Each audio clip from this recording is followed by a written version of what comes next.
3 वर्षातून एकदा हा अधिक मास आलेला आहे. अधिक मास म्हणजेच प्रत्यक्षात भगवान पुरुषोत्तम म्हणजेच भगवान श्री हरिविष्णुदेव आहेत. आणि हा अधिक मास म्हणजेच हा 13वा महिना तयार झालाय बघा. अनेक लोकांच्या मनामध्ये प्रश्न येतो की हा 13वा महिना झाला तयार कसा. तर मित्रांनो, हा 13वा महिना केवळ एका राक्षसाला मारण्यासाठी प्रत्यक्षात भगवान श्री हरिविष्णुदेवांनी हा 13वा महिना तयार केलाय बघा. हा महिना अतिशय पवित्र आहे. या महिन्यामध्ये भगवंताचं नामस्मरण केलं, आपण भगवान श्री हरिविष्णूंची स्तुती केली, नामस्मरण केलं, तर प्रत्यक्षात भगवंत त्या ठिकाणी आपल्याला मोक्ष प्राप्ती देऊ. दीपदान, कुठल्याही प्रकारचं जे दान आहे, दानाला फार महत्व आहे या महिन्यामध्ये. म्हणजे भक्तीचा शेल आहे. तर मित्रांनो, सुंदर अशी कथा आपण ऐकणार आहोत की कोण आहे तो राक्षस, की या राक्षसाला मारण्यासाठी प्रत्यक्षात भगवंताला हा 13वा महिना बघा तयार करायला लागला. मित्रांनो, व्हिडिओ शेवटपर्यंत पहा, कारण भगवंताची स्तुती जरी ऐकली आपण अधिक महिन्यात तरी भगवंताला आनंद होतो आणि भगवंत आपल्याला 84 लाख योनीतून आपल्याला मुक्त करतात बघा. व्हिडिओ शेवटपर्यंत पहा आणि एक कमेंट आम्हाला जरूर द्या. ओम नमो भगवते वासुदेवाय नम अशी कमेंट जरूर करा. चॅनलवरती प्रथम असाल तर नक्की सबस्क्राईब करा खरी माहिती जाणण्यासाठी. तर मित्रांनो, हे अखंड विश्व निर्माण झाल्यानंतर ब्रह्मदेवाने हे विश्व निर्माण केलं आणि हे विश्व निर्माण केल्यानंतर या पृथ्वीवरती हिरण्यक्ष नावाचा राक्षस आणि हिरण्यकश्यप दोन्ही हे भाऊ राक्षस होते या पृथ्वीवरती. आणि या हिरण्यक्षनं ब्रह्मदेवाची घोर तपश्चर्या केली आणि अनेक वरदान त्यानं प्राप्त करून घेतली. या राक्षसानं पृथ्वीवरती अन्याय अत्याचार करू लागला हा राक्षस. एवढंच नाही तर यानं देवांची पूजा बंद केली बघा या पृथ्वीवर. आणि या हिरण्यक्षनं अक्षरशः स्वर्गावरती बघा आक्रमण केले या राक्षसानं. देवांना हरवलं असा हा बलदंड राक्षस होता बघा. सगळं वरदान त्याच्याकडे, त्याला मारू शकत नव्हतं कुणी. आणि स्वर्ग ताब्यात घेतला आणि स्वर्गाचा राजा हा हिरण्यक्ष झाला. मित्रांनो, गोष्ट आहे अरबो वर्षाची बघा. सगळे देव त्राहिमाम त्राहिमाम करत ब्रह्मदेवाकडे गेले. म्हणले, देवा, या हिरण्यक्ष राक्षसानं स्वर्ग ताब्यात घेतला तर आम्ही जायचं कुठं. आणि त्यावेळी ब्रह्मदेवानं सांगितलं की तुम्ही आता पृथ्वीवरती जा आणि पृथ्वीवरती त्या ठिकाणी स्वर्ग तयार करा. देव पृथ्वीवरती आले. लक्षात घ्या, देवांचं पृथ्वी हे सुद्धा स्थान आहे बघा. त्यावेळी देव पृथ्वीवर सुद्धा राहत होते. अरबो वर्षापूर्वी सगळे देव हे पृथ्वीवरती आले आणि सुंदर अशी ही पृथ्वी बनवली. झाडं फळं सगळं, म्हणजे शेती सगळं निर्माण केलं देवांनी. आणि या ठिकाणी सुद्धा हा हिरण्यक्ष त्रास देऊ लागला बघा. साधू संत ऋषी मुनी सगळ्यांना तो त्रास देऊ लागला. देवांचीच पूजा करायची नाही म्हणायचा बघा. आणि जो नाही ऐकेल त्याला तो मारत होता, मृत्यूदंड. आणि शेवटी या हिरण्यक्षानं ठरवलं की ही पृथ्वी समुद्रात नेऊन लपवायची.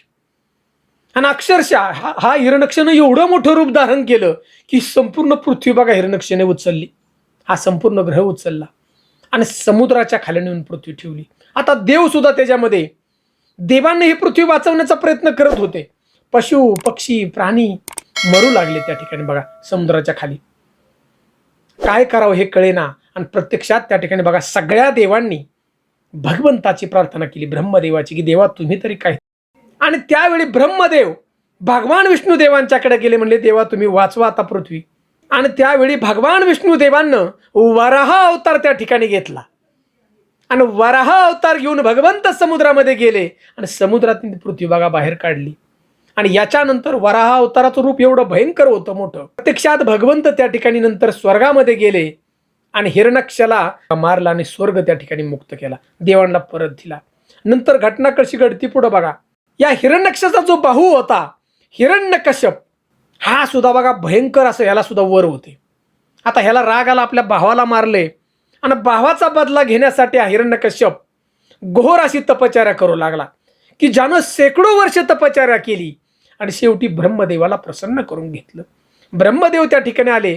म्हणले, हिरण्यकश्यप, तुझ्या तपश्चर्यावरती मी प्रसन्न आहे, तुला जो वर मागायचा आहे तू वर माग. आणि हिरण्यकश्यप ब्रह्मदेवाला त्या ठिकाणी म्हणाला, राक्षस, मला असा वर द्या की तुम्ही तयार केलेली जी पृथ्वी आहे, या पृथ्वीवरचा कुठलाही प्राणी मला मारू शकला नाही पाहिजे, माझा मृत्यू त्या प्राण्याने केला नाही पाहिजे, असा त्यानं वर पहिला मागितला बघा. नंतर तो म्हणू लागला, ना मनुष्य, ना पशु, ना पक्षी, ना देवता, ना मानव, ना घराच्या आत ना घराच्या बाहेर, ना दिवसा ना रात्र. आणि ब्रह्मदेवा, तुम्ही तयार केलेले जे 12 महिने आहेत, त्या 12 महिन्यात माझा मृत्यू झाला नाही पाहिजे बघा. एवढंच नाही, तो म्हणत होता, ना अस्त्र ना शस्त्र, ना पृथ्वीवर ना पाताळात ना आकाशात. आणि या युद्धामध्ये माझा सामना कुणीही करू शकला नाही पाहिजे, असा देवा मला वर द्या. आता बघा, हे सगळं ऐकल्यानंतर, कारण ह्यांनी घोर तपश्चर्या केली ती, आणि ब्रह्मदेवानं त्या ठिकाणी तथास्तु म्हटलं बघा, एवढा वर दिला. आता वर मिळाल्यानंतर हा हिरण्यकश्यप फार गर्व झाला. शेवट राक्षसी वृत्ती आणि अन्याय अत्याचार त्यानं बघा पृथ्वीवरती चालू केला. त्यानं सुद्धा देवांची पूजा बंद केली या पृथ्वीवरती सगळी. जो नाही ऐकेल त्याला मृत्यूदंड देत होता. सगळीकडे हाहाकार माजला बघा. साधू संत ऋषी मुनी, होम यज्ञ सगळं बंद झालं, काही नाही. आणि शेवटी सगळे देव परत विष्णू देवाकडे गेले बघा. देवा, तुम्हीच वाचवाचा पृथ्वी. लक्षात घ्या, ज्या ज्यावेळी या पृथ्वीवरती अन्याय अत्याचार झाला, धर्म स्थापनेसाठी भगवंतानं अवतार घेतलेला आहे. आणि त्यावेळी भगवंतानं सांगितलं, घाबरू नका, मी याचा वध करतो. आणि त्यावेळी भगवान श्रीहरी विष्णू देवांनी आपल्या मायेनं, हा जो हिरण्यकश्यप राक्षस होता त्याची पत्नी कया, मायेनं त्या ठिकाणी एक अंश तयार केला, म्हणजे भक्त प्रल्हाद. आता भक्त प्रल्हादाचा जन्म झाला आणि भक्त प्रल्हाद त्या ठिकाणी भगवान श्रीहरी विष्णू देवांचंच नाव घेतो बघा, नारायण नारायण. आणि याच्यानंतर आता ह्याला मारायचं हिरण्यकश्यपला, परंतु 12 महिने त्याचा मृत्यू नाही. म्हणून प्रथम भगवंतानं, भगवान श्रीहरी विष्णू देवांनं सूर्य आणि चंद्र याची गती तय करून हा 13वा महिना तयार केला बघा, अधिक मास. आणि अधिक मासाला प्रत्यक्षात नाव दिलं, स्वतः स्वीकार केला, पुरुषोत्तम मास म्हणून. आणि मित्रांनो, पुढे हा जो भक्त प्रल्हाद आहे, दररोज तो नाव घ्यायचा, नारायण नारायण. आणि हे नारायण नाव घेतलं की हिरण्यकश्यपला फार, कारण तो भगवंताला शत्रू मानत होता. म्हटला, शत्रूच नाव घेतोय पोर माझ्या घरात, म्हणून त्यानं मारण्याचा प्रयत्न केला बघा भक्त प्रल्हादाला. उकळत्या तेलाच्या कढईत टाकलं, उंच डोंगरावरून खाली टाकलं, विष त्याला दिलं खायला, समुद्रात त्याला सोडलं, वडीतून टाकलं, तरी त्या ठिकाणी हा भक्त प्रल्हाद मरत नव्हता बघा, कारण तो प्रभू नारायणाचा भक्त होता. शेवटी हिरण्यकश्यप लालबुंद झाला आणि त्या ठिकाणी म्हणला, अरे तू एवढ्यात मी वाचला, तू नारायण नारायण म्हणतो, तुझा नारायण हाय तरी कुठं? आणि भक्त प्रल्हाद म्हणाला की माझा नारायण प्रत्येक कणाकणामध्ये माझा नारायण आहे. आणि हिरण्यकश्यप म्हणला, खांबामध्ये तुझा नारायण आहे का? म्हणलं, खांबामध्ये मी माझा नारायण आहे. आणि रागानं त्या ठिकाणी या हिरण्यकश्यपनं आपल्या गदेनं प्रहार केला त्या खांबावरती. जसा गदेचा प्रहार बसला, तो खांब फुटला आणि त्या खांबातून प्रत्यक्षात भगवान पुरुषोत्तम नरसिंह रूपामध्ये प्रकट झाले. नरसिंह रूपामध्ये ती गर्जना अशी होती नरसिंह अवताराची की गगनाला गर्जना भिडली बघा. नरसिंह अवतार असा होता, पशु पक्षी प्राणी ब्रह्मदेवानं जे हे विश्व निर्माण केले त्याच्यामधला कुठलाच जीव नव्हता बघा. आणि या हिरण्यकश्यपचा असा वध केला भगवंतानं की लक्षात घ्या, दिवस मावळलेला होता, ना दिवस नव्हता, ना रात्र नव्हती, ना आकाशात ना पृथ्वीवरती. भगवंतानं त्याला आपल्या पायावरती आडवं घेतलं होतं. ना शस्त्र आणि अस्त्र, कुठलंही शस्त्रास्त्र वापरलं नव्हतं. प्रत्यक्षात नरसिंह भगवंतानं आपल्या नखानं त्याची छाती फाडली आणि हिरण्यकश्यपचा वध केलेला होता. आणि मित्रांनो, म्हणून हा 13वा महिना केवळ या राक्षसाच्या वधासाठी भगवंतानं तयार केला. आता अधिक मास आहे, प्रत्येक मासाची देवी असती 12 महिन्याची. हा 13वा मास मलमास म्हणून ओळखला जात होता. त्या ठिकाणी या महिन्याला कुठलाच देव स्वीकारत नव्हता. प्रत्यक्षात भगवंतानं हा अधिक मासाला स्वीकारलं, म्हणून पुरुषोत्तम मास आपण म्हणू लागलो. मित्रांनो, या पुरुषोत्तम मासामध्ये लक्षात घ्या, 17 मेला चालू झालाय, 15 जूनपर्यंत हा पुरुषोत्तम मास आहे. आणि भगवंताला सगळ्यात जास्त स्तुती आवडते.